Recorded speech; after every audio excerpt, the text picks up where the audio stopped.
Bear Grylls, and you see me take some of the biggest celebrities and athletes in the world out into the wild. But tonight, on this historic special edition of Running Wild, you won't believe who's joining me for an adventure. I don't claim remarkable survival skills.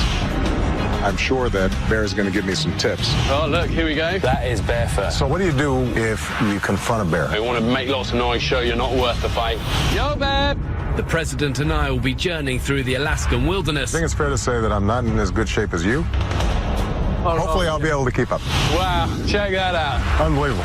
Where we'll see the effects of climate change firsthand. When you took over as president, that glacier was here.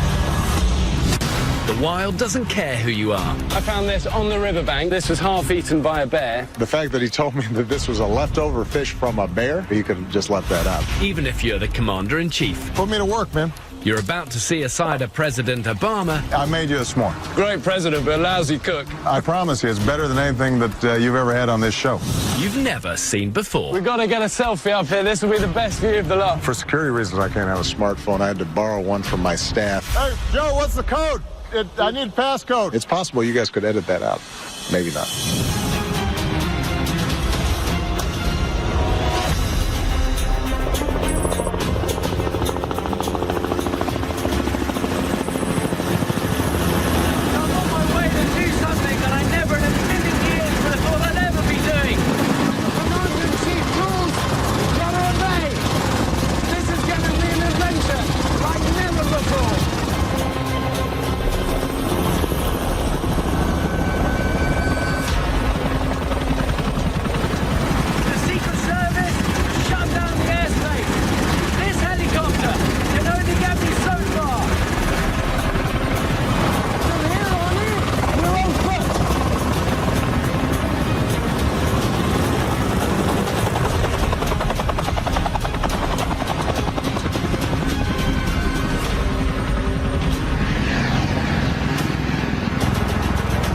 I am in what's called the bubble, and Secret Service makes sure that I'm always out of danger, which I very much appreciate, but can be a little confining.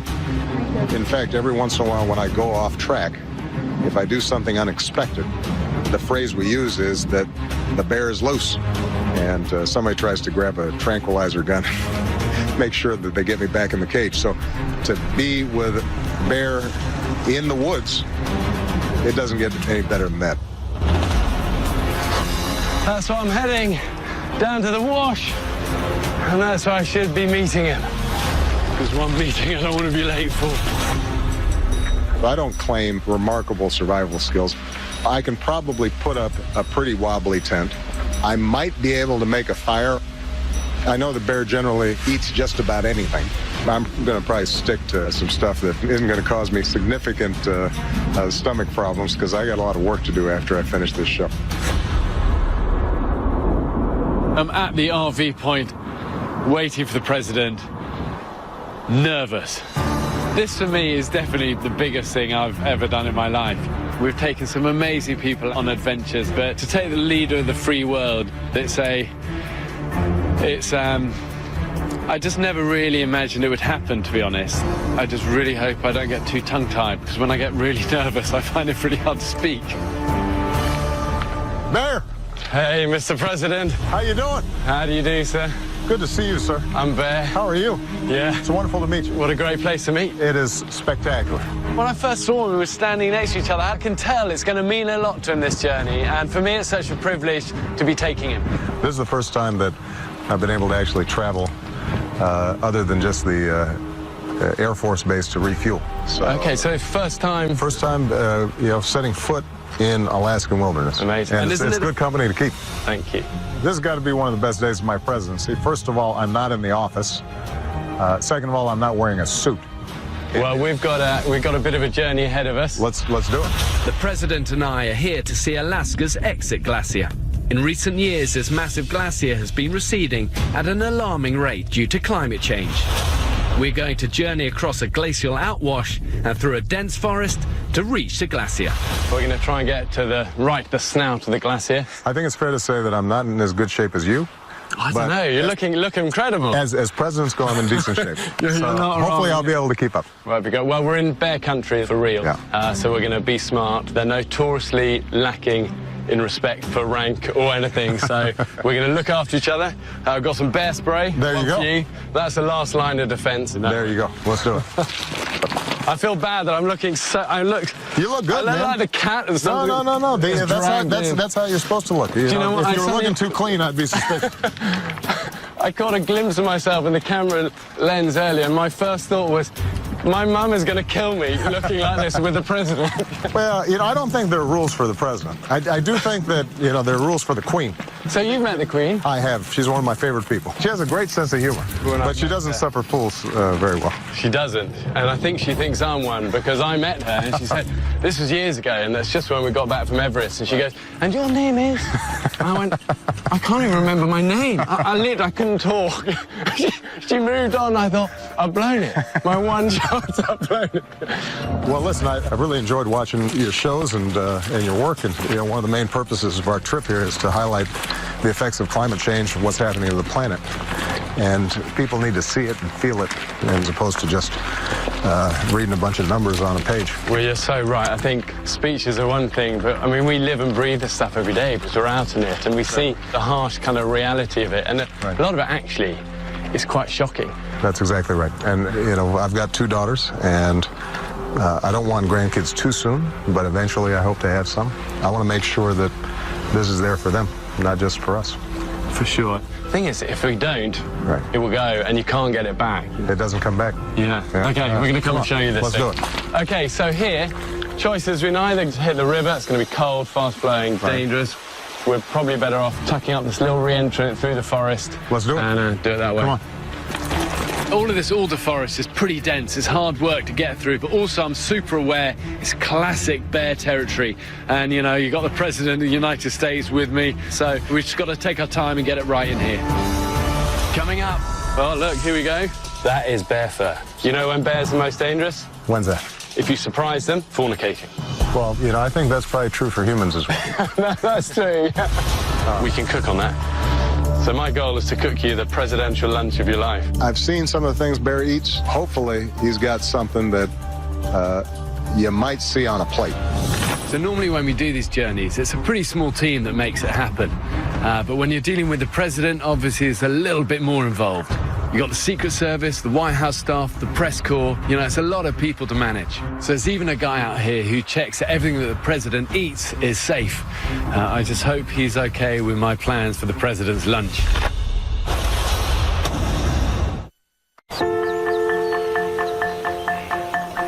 So where did your love of the outdoors come from? Well, growing up in Hawaii, Yeah. I was more of an ocean kid than a mountain kid. But there's some beautiful mountains in Hawaii, and I used to go up with my friends, just get a beat-up old tent. Did you really? Yeah. So when you were that age, did you ever think, I might be president one day? No, definitely It was not. never... I think it's fair to say that not only did I not think it, but nobody else did either. Genius, genius. Yeah. Oh, look, here we go. What do we got here? That is bear fur. But, it's no surprise they're going to use this route to come down to the river to feed. So there you go. That is brown bear fur. Bear showed me some bear fur, which is the first time I had seen that stuff up close. It's more delicate than I would expect. But yes, that means we're just going to be... You got to be careful. Yeah. Absolutely. You know when bears are most dangerous? When's that? Feeding, Yeah. protecting their young. Right. If you surprise them, Right. fornicating. Well, I think that's probably true for humans as well. That's true. So what do you do if you confront a bear? I mean, I've heard stories that rather than run, because they're going to be faster than you by a mile, Yeah, that you have to stand your ground. But I don't know whether that's a myth or whether that's a fact. Well, you are right. They're faster than you, and they can climb trees, so up a tree's no good. Right. I think a good rule of thumb: if you intrude to their territory, just back off. away slowly, keep eye contact, back away out of it. Don't Right. turn, don't run. Right. If they intrude on your camp, Yeah. you want to make big, you want to be like super bear, you want to make lots of noise, show you're not worth the fight, Right. and scare them off. But the best thing is make lots of noise so they know you're coming. Right. I'm going to keep that as a rule of thumb. When I'm walking through the forest, I think there's nothing wrong with making a little bit of noise, just letting them know we're coming. Yo, babe! Keep the noise levels up. Want to make sure he knows we're coming, or she. Yeah, that's true. Because if she's got some cubs, that's when you really got to worry. Yeah. You know what my kids asked me? They said, you've got to ask the president, does anything scare him? You know, well, when Michelle's mad, I get worried. There's a certain look that she can give me that tells me. That's your survival instinct. Tell me. But, you know, I don't have a lot of phobias as a general rule. I mean, I'm not, you know, obviously as big of a thrill seeker as you are, but... I have a few phobias. Most of the time I'm game. What are you scared of? Really bad with cocktail parties. I'm not. It puts the fear of God. I'll be a terrible president. I'll do president, but no cocktail party. You know what? We'll try to keep you out of Washington. Thank you very much. Yeah, absolutely. I'll come and hang any time, but no cocktail party. I got you. So look, you've got a bit of a rock fall down this. Yeah. But a lot of this will be caused by what they call exfoliation, or sort of rain. Right. It will freeze. Right. It expands, cracks it, and then it all kind of tumbles down. But the good thing about all of this stuff is that... We can do something with it. Well, you get even a narrow one like that, we can cook on that. So my goal is to cook you the presidential lunch of your life. I've seen some of the things Bear eats, so hopefully he's got something that you might see on a plate. At minimum, it's got to be something that doesn't still have its legs and eyes on it.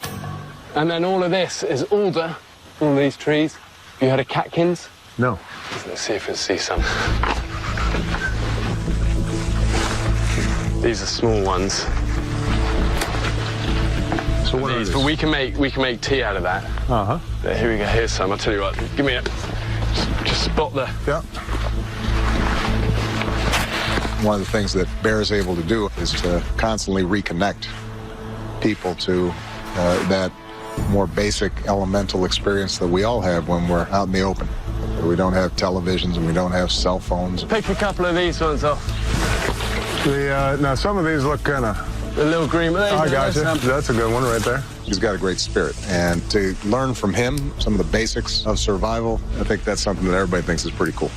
So this got lots of vitamin C, anti-inflammatory, and makes good tea. What are these called again? So these are catkins. All right. That's going to be tea later. Let's do it. Okay, let's keep moving. I'm hoping we're going to get a view up here. All good? All good. Wow, check that out. Look at that. Unbelievable.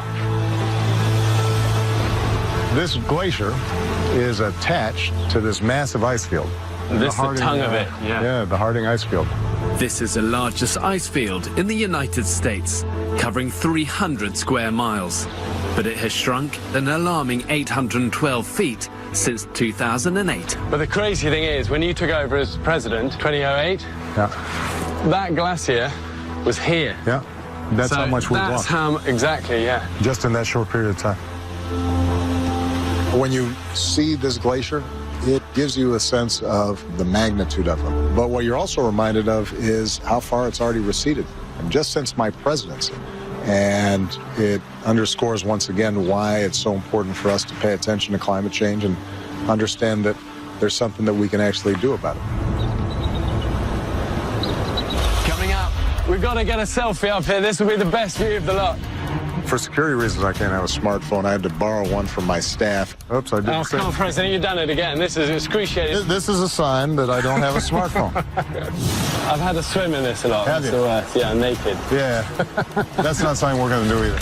So safety is always our main concern on these journeys, but with the president, obviously it got taken to another level. So we had sniper teams all the way along the route in the mountains, and just before we started filming, a military helicopter started circling the area above us. And to be honest, I have no idea, you know, what they're up there looking for. Actually, I'm not even sure I want to know.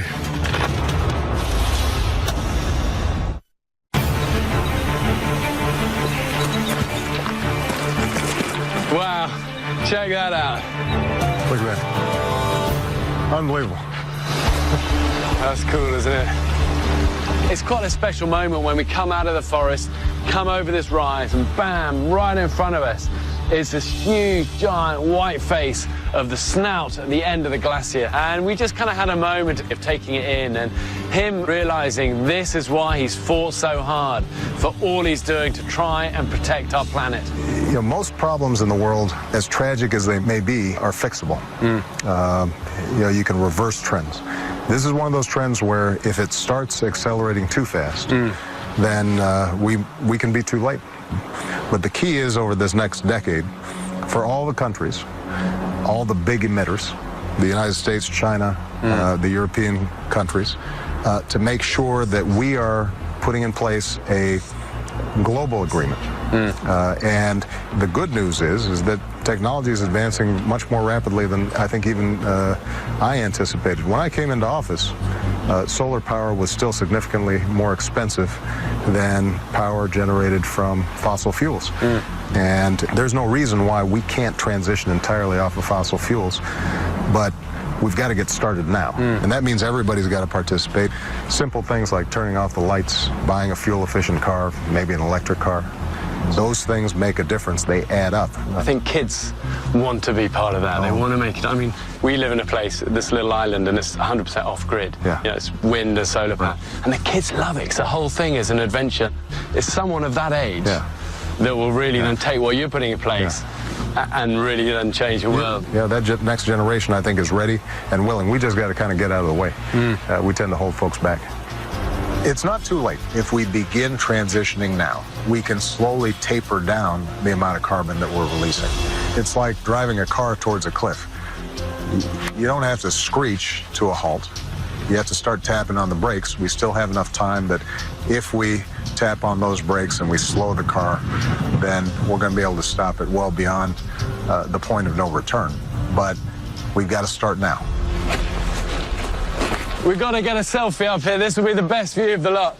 That's the shot right there. That's it, isn't it? So many of my friends said, listen, if you're doing this, one thing you got to get is a killer selfie with the president.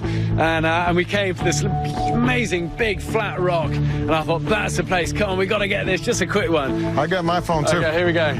Come on. That one is a keeper. Genius. Come on. I got my own. Although I never know how to work this. I love it now. Oops, I got to reverse this thing. There you go. This thing, right? There we go. Oh, no, you pressed the wrong one. Hey, Joe, what's the code? Oh, that's brilliant. I need passcode. You remember it? The selfie with Bear in which he was taking the shot was fine. Me trying to take a selfie, I don't have a smartphone. I had to borrow one from my staff. Well, am I going to be able to Instagram that? I kept on turning it off. I didn't know the code. It's not working. There you go. Just press that one. We got it. We got it. All right. Okay, press that one. All right, let's try this again. That's the shot. All right. I got to take a shot right here. Oops, I did the same. Come on, President, you've done it again. This is excruciating. This is a sign that I don't have a smartphone. If my kids were here, they'd be going, oh, come I know. on, That's what my daughters do at all. Well, for security reasons, I can't have a smartphone. It's too easy to track. I'm sure my girls are going to be mortified by my lack of technological prowess. Look at this. And now this is for real. I found this on the riverbank, okay? So don't freak out too much. So a bear has chewed on this. I think the president looked a little surprised when I pulled out this sort of bloody carcass of half-eaten salmon. So the president often jokes about being inside this bubble, almost like a cage. But actually it's true. I was telling your producers that the bubble is so tight that, and it's the toughest thing about being president. So every once in a while I'll go off script, and everybody gets very nervous. Yeah. Like, all right, you guys ready? All set? And you think, you know, being commander-in-chief, you can just do anything you want. But actually, that's not the case. Okay, so you feel that breeze coming down? Yeah. It's called a katabatic wind. Okay. That cold air sinking, coming down. All right. So we'll make a little bit of a rock wall here. Okay. Protect our fire. Then we can sit on some rocks. And what kind of rocks are we looking for? About that size? Any of these, just we'll pile them up like that, just to protect our flame. you get these quite strong, cold, katabatic winds that come off the funnel of the glacier, and that's just going to put a fire out straight away. So I asked the president if he'd help me make a simple rock wall that would protect the fire, and then we get on with the important business of cooking the president some lunch. Fire in the middle. Okay. Is that all we need? That's all we need, yeah. Put me to work, man. Okay, that's all we need. All right. We got our slate. This is the piece of slate that we found earlier. So that's what we're going to light it with. A little fire steel. The good thing about these is that when it's pouring a rain, like it is most of the time in Alaska, you still start a fire. You can still start it. Matches obviously get wet. Right. Lighters are failed at critical moments. Okay, so I always take this. So hold that one. All right. A little bit of All right, cotton ball. So you've got some cotton ball. You can use anything. I've even used the fluff from my belly button. It was a long hike. How much fluff do you store in your belly button? Always prepared. Apparently so. All right, what do we got here? So this is just a bit of solid fuel. Okay. Because obviously there's not a lot of dry wood around here. All right. Okay, so we'll put that on there. Yeah. So the way this works, Uh-huh. Right. see that sharp bit there? Yeah. Angle that. So if the cotton wool's there, Yeah. you're trying to drive it in Got it. there. These fire steels, they look really simple, but they're actually not, you know, and I've done them a ton with people over the years, and, you know, first time people are always messing around, faffing around, trying to get it going, they can't do it. You're going to do it. Don't burn your fingers, though. That's all right. All right. Okay, so angle it a bit like that. There you Got go. it. Keep going. That's it. That's it. You're gone. There we go. You've done it. You've done it. All right. Legendary. There you well go. Done. Can I say, Mr. President, it's quite annoying when you're good at everything. Oh, well, I tell you what, I'm not the guy who climbs Everest. I'm just taking your lead. You know, I have not started a fire without matches or a lighter before, and so I'm going to have to get me one of those little gizmos, because that worked pretty good. I'm assuming Secret Service usually has one, but I'm going to make sure that's in our supply. Here we go. All right, what do we got? Well, Alaska is a land of bear and salmon. We haven't got bear, Oh, look at this. but... Look at this. And now this is for real. I found this on the riverbank, okay? So don't freak out too much. I think the president looked a little surprised when I pulled out this sort of bloody carcass of half-eaten salmon. This was half-eaten by a bear. Now, why wouldn't the bear finish this sucker? Well, because... This looks like a nice-looking piece of fish. Yeah, but what, if you notice, what they've had is all the high-fat content, the eggs, bit of the skin. They'll often take the brain as well. If there's a lot of fish in the river, they'll leave the meat because they want that high-density, calorific value fat. Interesting. So a bear has chewed on this sucker. Yeah, but we're going to cook it up, so it's going to be good. All right. I've seen some of the things bear eats. I think a piece of salmon, that'll work just fine. Oh, I heard a little sizzle there. Yeah, that's... Yeah. The fact that he told me that this was a leftover fish from a bear, I don't know if that was necessary. He could have just left that out. Yeah, that's that. Have you ever got lost in the White House? No. But it's huge. What about the girls when they were young, when they first went there? You know, they found some good hiding places. It's a great place to do hide and seek. The best. But, you know, the truth is the White House's grounds are not that big. Because it's an old capitol, it doesn't have some of the grandiosity and scale. And I think it partly reflects American democracy. I think there was a sense that the White House shouldn't be too ostentatious. Yeah. And before 9/11, you used to be able to walk right up and people were driving right in front of the White House. Now, now the roads have been blocked off, but I remember when I was a young man, the first time I visited, you could walk right up to the gate and look right through, and there'd be traffic behind you. And do you remember doing that at a young age? I think the first time I visited, I was 21. And that made a big impact? I can't say that I imagined I'd be looking out from the other side of the window. Yeah. Yeah. Life's weird, isn't it? It is. You don't expect a kid of a single mom, born in Hawaii, named Barack Obama to end up being president. That's not something you generally bet on. Amazing. Yeah. It's amazing. Yeah. Coming up. I made you a s'more. Let's see how it goes. I love you, but that looks terrible. I promise you, it's better than anything that you've ever had on this show. Huh? Great president, but a lousy cook. Come on, man, that s'more is solid. Let me try it out. One of the most surprising things about the president is just what a normal, down-to-earth, regular guy he is. Let's face it, the cameraman's got the toughest job, though, doesn't he? Yeah, I mean, he's got to do everything I do backwards. Backwards, yeah. He's like Ginger Rogers. I guess you imagine someone with that much responsibility and also power would somehow, you know, be above it all. but actually he wasn't that at all. This is a good way to spend the day, isn't it? This beats our usual day in the White House. No doubt about it. You seem to push through so many things that you believe in. What have you learned about getting things done that are really on your heart? Persistence. I'm a big believer in persistence. They've done studies of kids growing up in important neighborhoods or war-torn regions of the world, and the kids who survive it and thrive, it's not necessarily the smartest kid. It's not necessarily the strongest kid. It's the most resilient kid. And I think that's true in just about every circumstance. A lot of stuff that you try is not going to work, but if you stay determined, typically you can make real progress. And you have to have something of an even keel so that you don't get too high and you don't get too low in order to stay determined. You know, one of the things that I try to tell my daughters is don't believe the hype when things are going good, and don't despair when things are going bad. Yeah. It's funny, kids are such a good foil, aren't they, to remind us of those sort of values, you know, because we all have days where we feel a bit beaten up. Absolutely. Yeah, that your girls must be such a huge encouragement to you. They are wonderful. Nobody can make me happier or make me feel more stupid. Yeah. Join the club. Yeah, 3 boys, I get the same. But you know what? Your goal is to make sure that your kids are a little smarter than you are. Yeah. You know, you're constantly improving the gene pool. So you marry good women, and you know they'll do a little better than you do.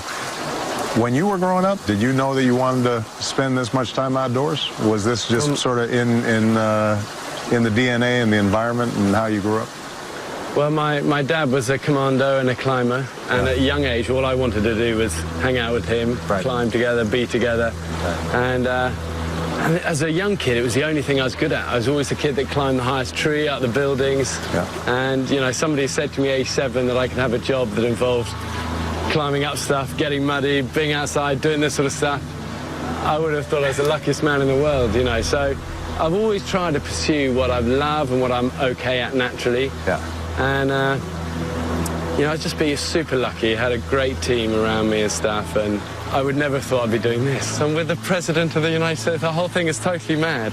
And I'm cooking for him, and I'm the worst cook in the world. No, but I tell you, the salmon's starting to look pretty good. Should we try a little bit of this? Yeah, let's try it out. Come on. That would be Get good. a little sample.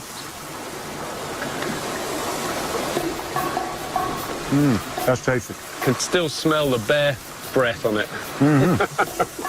I tell you what, though, that's good. Good. Well, it's fresh. That's proper Alaskan salmon for you. Bear's a mediocre cook, but the fact that we ate something recognizable was encouraging. It would have been nice if we had had a cracker to go with it, but that's all right. Those things are hard to pack. Do you have a faith that's important in your life? Absolutely. I think it was my favorite president, President Lincoln, and I'm paraphrasing here, but he said, if you weren't a religious man before you took office, you will be humbled and on your knees and praying to God for some help. Yeah, it's like I love that quote that says there's no such thing as an atheist in the Southern Ocean. That's exactly right. Or on the death zone on Everest. You know? And that too is I think part of determination and resilience. But that also is what keeps an even keel. Yeah. And what do you kind of want to be the legacy? If you had to pick one thing as a legacy of your presidency? Well, you know, it's we provided health care to millions of people who didn't have it.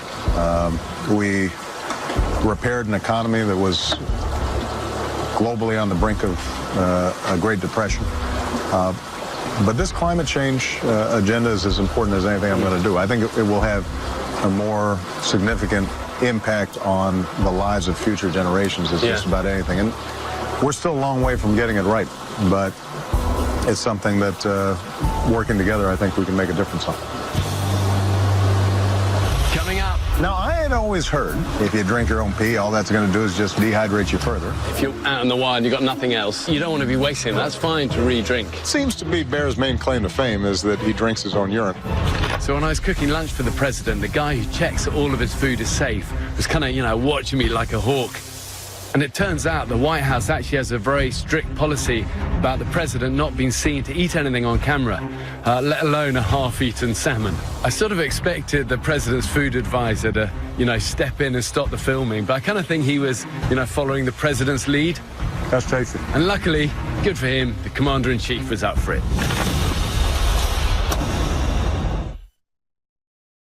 I want to do one thing for you. Normally my guests get terrible food. Yeah. They get bugs and all of this, but you're the president, so I'm going to make you the best dessert you'll ever have. What am I going to have? I've learned so much from so many good American friends, and the best thing I've learned is the s'more.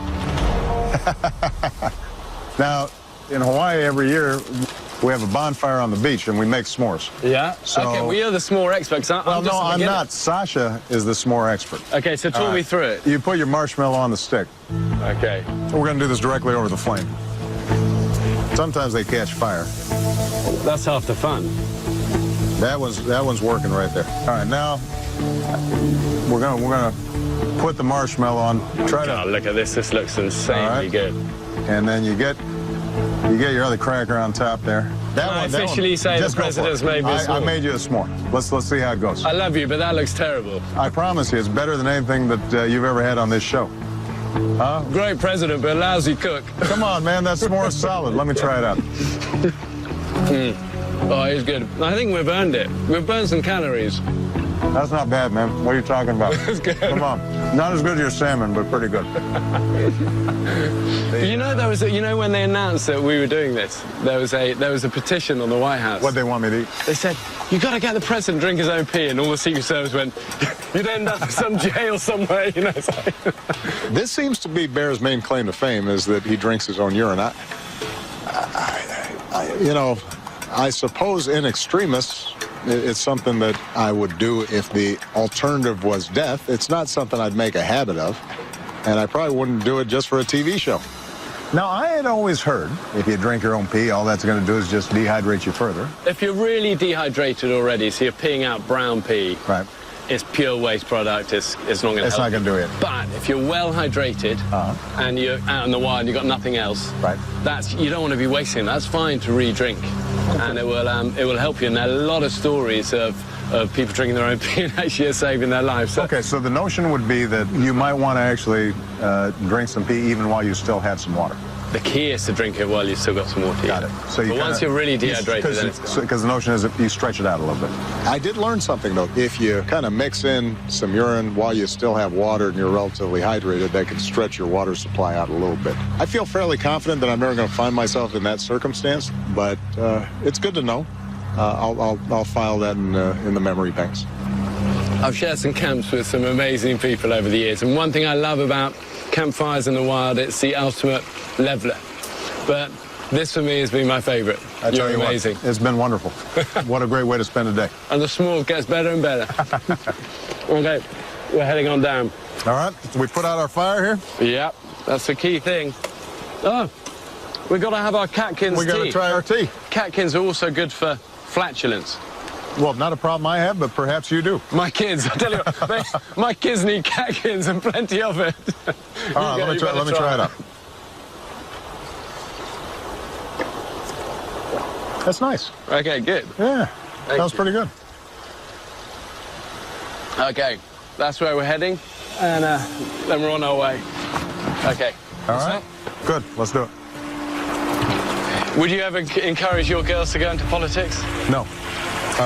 But if they came to me and they said they wanted to go into elective office, I would be completely supportive. Yeah. Because I think it can be noble work if done for the right reasons, the right way. What I try to teach my daughters is be useful and be kind. Yes. And if you do those two things, then wherever your passions take you, you'll turn out okay, and Being kind is such a big one. It's not complicated, is it? No, it really isn't. Sometimes we have a journey in life to come around to realizing, actually, you're right, that is it. Try to be useful to somebody and try to be kind. It's been such a privilege for me to be able to spend a little bit of time with him, but I think this is where we split. All right. And actually see what the man himself is like. And for me, just respect. I've got one favor to ask. Yeah, go ahead. I promised my wife, I said, I'll get you to sign something for Of her. course. I couldn't find the only thing I could find What in do the you airport. Oh, this is the classic. was it. This is the classic But it is Obama amazing. bottle opener. Thing is, you look ripped. You know, you couldn't. I am pretty ripped, actually. You couldn't do that with Winston Churchill. No. I'm fairly cut, but it's possible that bottle opener is a little dated. I noticed, for example, there was no gray hair on the Obama figurine, and clearly the presidency's taken a little bit of a toll. But, Michelle tells me I'm holding up okay. Do you know the thing I was most worried about on this whole trip? What's that? Just keeping you safe. I'm skinny, but I'm tougher than I look. You are. Well, we've made it. Mission accomplished. Thank you. Can I pray for you before we go? Absolutely. One of the things I really wanted to do was to be able to say a little prayer with him, and it's always awkward doing that. But, here's a man who really has the weight of the world on his shoulders. And everyone's always taking from him. And I just wanted, just for 10 seconds, just to be able to pray for him and for protection over the incredible stuff he's doing. Lord, I thank you for the President's great strength of courage and character. Bless and protect his work and his family. Forgive us when we fall short, and help us to be strong in you. Amen. Amen. Appreciate you, man. Amazing. Thank you. God bless. Right. Honestly, it's been such a privilege. I had a wonderful time. As I said, I'm in awe of what you're doing to protect our planet. Well, you are a great ambassador for the wilderness, and I promise I will not invite you to a cocktail party. I might make an exception for you, Mr. President. Well, no, but maybe we can scale the face of the White House. Safe journey out. Thank you. Don't get attacked by a bear. I won't. Secret Service is over to you. Bear was a terrific companion. Also to get a sense of how passionate he is about the wilderness and sharing that knowledge. It was a wonderful time. And the fish was pretty good, too. We've only got one planet, and we've got to care for it before it's too late. But what it takes is for strong men to stand up and be counted and do something that's going to make a difference. I feel a real kind of care for this protection and love he has for the planet, and I really want to champion what he's doing because it is remarkable. Alaska, in some ways, is ground zero for what's happening in climate change. We can't take this for granted. It's one of the great legacies of this country.